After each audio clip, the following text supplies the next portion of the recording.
Just finishing touch. আর দেখো দেখো তো হেভি লাগছে।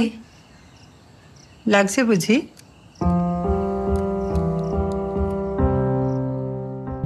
চোদ্দ বছর পর বাংলা সিনেমায় ফিরতে চলেছেন বর্ষিয়ান অভিনেত্রী শর্মিলা ঠাকুর।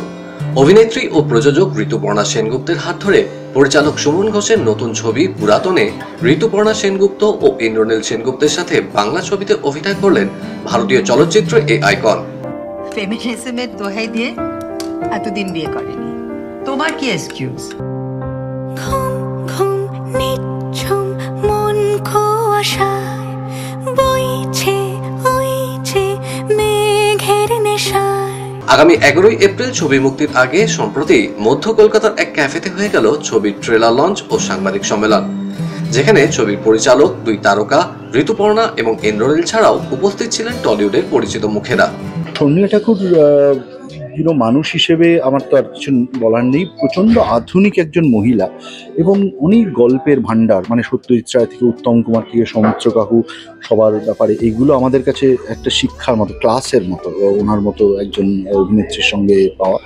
বাট আমার যেটা বলার, যে ওনার নিষ্ঠা এখনও, মানে এখন 80 বছর বয়স, যেই ডেডিকেশন নিয়ে উনি কাজটা করেছেন, সেইটা হ্যাটস অফ টু হার ওনার পুরোপুরি।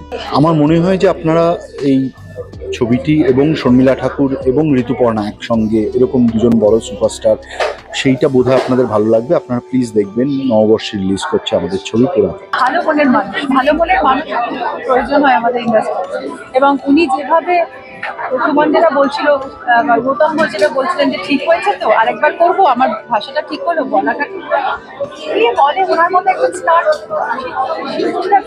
মানে কিন্তু আবার উনি তা করেননি, কারণ উনি প্রকৃত একজন শিল্পী, সেই জন্য।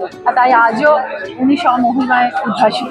আমার তো সাংঘাতিক ভালো লাগছে। মানে আমার মনে হয় যে এটা আমার সৌভাগ্য যে এই ছবিতে, যেখানে শর্মিলা ঠাকুর 14 বছর পর বাংলা সিনেমায় ফিরছেন, সেইখানে সুমন ঘোষের মতো একজন ডিরেক্টর আমাকে চুজ করে নিলেন এই রোলটার জন্য।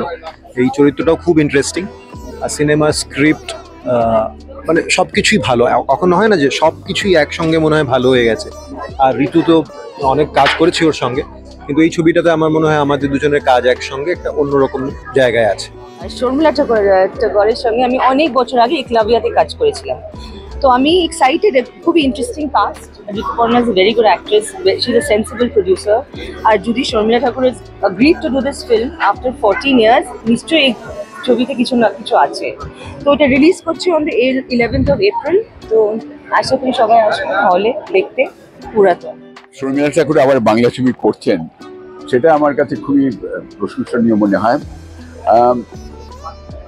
এবং আমার সেটা খুব ভালো লাগে যে বয়স হওয়া সত্ত্বেও তিনি নিজেকে ঠিক রেখেছেন, এবং হিন্দি ছবি এবং আগে বাংলা ছবিও করে গেছেন রিটায়ার করার পরেও। সকল ঋতুপর্ণার ছবি করেছেন আমার যতদূর মনে পড়ে। যাই হোক, তো this is a big event. Sharmila আবার মানে বাঙালি মেয়ে আবার বাংলায় ফিরে এসছে, দ্যাটস গ্রেট নিউজ। এবং আমার দিক থেকে একটা ব্যক্তিগত সম্পর্ক রয়েছে। আমার জীবনের প্রথম ছবির নায়িকা শর্মিলা ঠাকুর, সেটা আমি কোনোদিনই ভুলতে পারবো না, সেই অভিজ্ঞতাটা এবং সেই আনন্দ, সেই মজাটা। শর্মিলা ঠাকুর বলতে তো সত্যজিৎ রায় আমাদের বাঙালিদের কাছে মনেই হয়, দেবী মনে হয়। আমার কাছে শর্মিলা ঠাকুর বলতে শেষাঙ্কও কিন্তু মনে হয়, উত্তম কুমারের সঙ্গে ছবিটা। আমার কাছে শর্মিলা ঠাকুর আনন্দ আশ্রম, আমার কাছে শর্মিলা ঠাকুর কিন্তু সৌমিত্র চ্যাটার্জির সঙ্গে আমার কিছু করা ছবি। আমার অনেক সৌভাগ্য শিল্পী জীবনের যে আমি ওনার সঙ্গে কিছু ছবি করার সুযোগ পেয়েছি। সেখানে মেকআপ রুমের সৌমিত্র কাকুর কাছ থেকে অনেক গল্প শুনতাম ওনাদের, তখন শর্মিলাজির গল্পও শুনতাম। আর আমার কাছে শর্মিলা ঠাকুর কিন্তু সেই আরাধনার শর্মিলা ঠাকুরও, যিনি একটা ইয়াং বয়সে তার গ্ল্যামার দিয়ে মাতিয়েছেন, আবার সেকেন্ড হাফে নায়কের মায়ের চরিত্র করেও সবার চোখে জল এনে দিয়েছেন। তো আর উনি আমার কাছে এখনো ফ্যাশন আইকন, এখনো স্টিল ফ্যাশন আইকন। সো উনি লেজেন্ড, ওনাকে নিয়ে বড় কথা বলার দৃষ্টতা আমার নেই। আমি শুধু বলতে পারি ফ্যান শব্দটা আমি বলবো না, ফ্যান শব্দটা খুব সংকীর্ণ, ছোট। মানে এইটুকুই বলতে পারি যে আমরা যে মানুষের দিকে ইন্ডাস্ট্রিতে আমরা তাকিয়ে থাকি, যে লেজেন্ডসদের দিকে, তার মধ্যে উনি অন্যতম। ঋতুপর্ণা সেনগুপ্ত প্রেজেন্ট মানে খুব একটা না বেছে করবেন না, গল্প। 2 শর্মিলা ঠাকুর এত বছর বাদে। 3 সুমন ঘোষ ডিরেক্টর। সুমনদার কাজ যদি আমরা ধারাবাহিকভাবে দেখি তাহলে তার একটা অদ্ভুত ধারা আছে এবং খুব বেছে বিষয় নির্বাচন করে ছবি করে। জনিল কিন্নরি সবাই রয়েছে।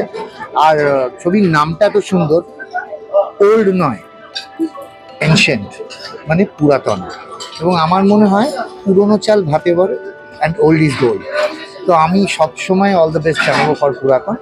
সুমনদাকেও অল দ্য বেস্ট এবং ঋতুকেও অল দ্য বেস্ট। আর এই ছবির হাত ধরে অনেক প্রবাসী বাঙালি কিন্তু ঘরে ফিরছে।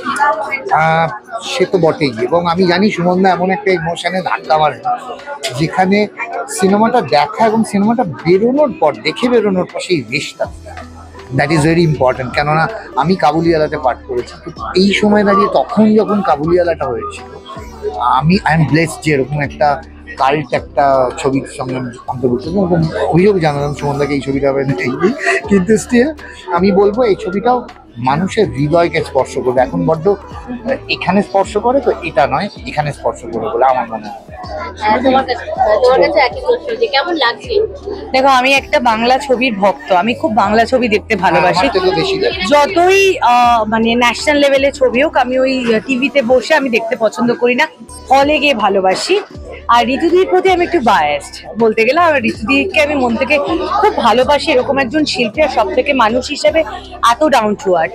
আর যে কন্টেন্ট নিয়ে আমরা একসাথে বাড়িতে বসে ট্রেলারটা দেখেছি, যেখানে মা মেয়ের সম্পর্ক, আমি যদি ভুল না করি কথা বলছে, আসলে বর্তমান পরিস্থিতিতে দাঁড়িয়ে সম্পর্ক ভীষণ ঠুনকো হয়ে যাচ্ছে। সেটা মা ছেলে হোক, মা মেয়ে হোক, স্বামী স্ত্রী হোক, গার্লফ্রেন্ড বয়ফ্রেন্ড হোক, আমরা সম্পর্কে মর্যাদা দিতে ভুলে যাচ্ছি। তো সেইখানে দাঁড়িয়ে আমরা ভাবি যে সবসময় সম্পর্ক, এখনের জেনারেশনে সম্পর্ক পুরনো হলেই সম্পর্কগুলো যেন হারিয়ে যায়, মরে যাচ্ছে। কিন্তু আমি একটু পুরনো পন্থা, মানে পুরনো পন্থার লোক আর কি। আমি একটু পুরনো দিনের পুরনোপন্থী আর কি। মানে আমি পুরনো দিনকে নিয়ে একটু বেশি, আমি এত আধুনিক যুগে এত আপ টু ডেট হতে পারিনি, এটা আমার ব্যর্থতা। কিন্তু আমার মনে হয় যে সেই পুরাতন একটা সাবজেক্ট করে সম্পর্ক কখনো পুরনো হয় না। সম্পর্কর যত বয়স বাড়ে তত সম্পর্ক আরো বেশি শক্তিশালী, মজবুত হয়। তো আমার মনে হয় এই সম্পর্কের এই ছবিটা সবার দেখা উচিত। এবং অল দ্য বেস্ট ঋতুদিকে, অল দ্য বেস্ট সুমনদাকে। তাদের অভিনয় ক্ষমতা বা তাদের যে কাজের নিয়ে কথা বলার যোগ্যতা আমার নেই। আমি খুবই নগণ্য, ছোট। এবং আমি চাইবো, আমি নিজেও দেখবো সিনেমাটা এবং সবাইকে বলবো হলে এসে সিনেমাটা দেখুন। খুব ভালো লেগেছে আমার ট্রেলারটা দেখে। Thank you.